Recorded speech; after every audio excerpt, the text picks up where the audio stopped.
I think we can all agree that anime is more than just another source of entertainment. It's gone to infinity and beyond and developed into an art form comparable to the Mona Lisa. But there are just some things that I can't ignore. Things that make me want to blow my brains out on so many levels. So, ladies and gentlemen, if you couldn't tell by now, we are gonna discuss things that I hate about anime. So if you're with me, let's get down and dirty. First up, third degree Alabama shenanigans. I'm just gonna rip the band aid off on this one. Third degree Alabama shenanigans is one of those things that make me want to toss my screen out through the window.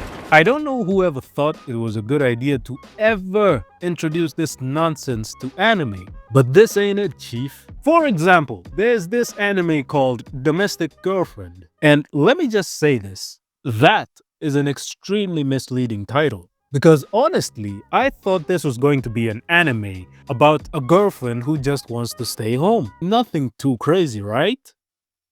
Boy, was I wrong about that. The story follows our main character, Natsuo Fuji, who has a crush on his teacher. Normal shit. But later on in the story, both their parents end up getting together, effectively making them step siblings. Now, if you were in Natsuo's shoes, what would be the most logical decision to make here?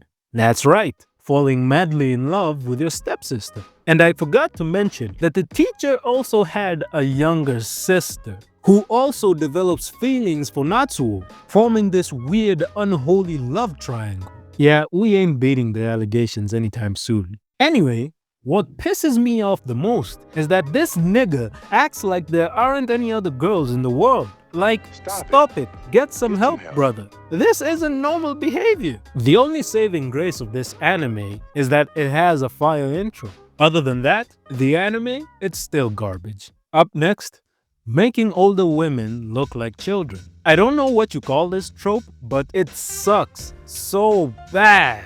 And it just makes me want to fight the guy who first came up with this shit. Because what demon possessed you to make this trope? And a lot of the times, the character themselves aren't even that good. They're just there for the express purpose of annoying me. But my mama always told me, if you don't have anything nice to say, don't say it. On those few occasions where I would have the misfortune of interacting with these kind of characters, they would have the most well-developed and interesting romantic dynamics. And then the author decides, let's just make them a little girl. What? Not to mention, this trope spawned a plague on the anime community, and that is the lolicons. These people defend this trope with their lives. When you make the unfortunate mistake of calling them out on liking this weird behavior, they try to defend it with some BS like, well, actually, you don't know.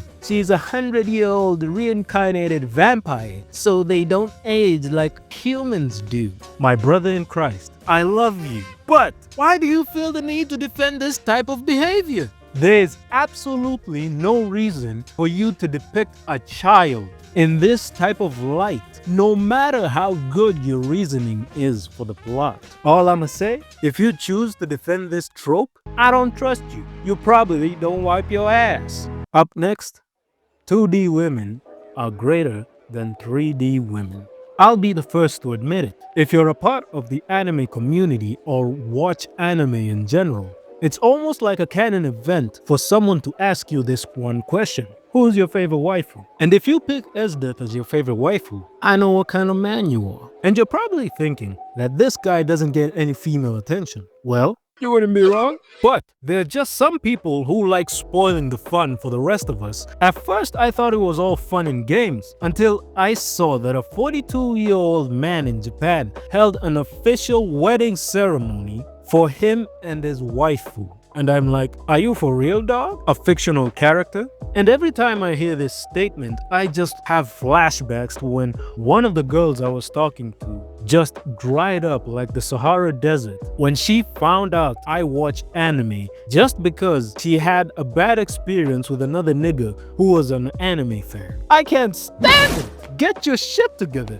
Stop making all of us look bad. Finally, Rent a Girlfriend. What can I even say that hasn't already been said about this dumpster fire of a show? Kazuya is trash. There's zero character development. Every single character in this show just makes me want to jump off a bridge. Except for Kazuya's grandma. She's okay, I guess. I kinda rock with her. And being honest with you, the first time I encountered this show, I kinda liked it. I know, it's kinda crazy to say it out loud right now, but it was actually not half bad. But then I realized something, and my eyes became open to the truth. Like, damn, I'm really trash. And that's when I decided to shave my head and drink raw eggs in the morning. I got salmonella. And Rent a Girlfriend is still ongoing. Like, who's even reading this? You know, sometimes I wish I could neuralize myself and forget ever watching this trash. And with that being said, Domestic Girlfriend has the greatest intro of all time.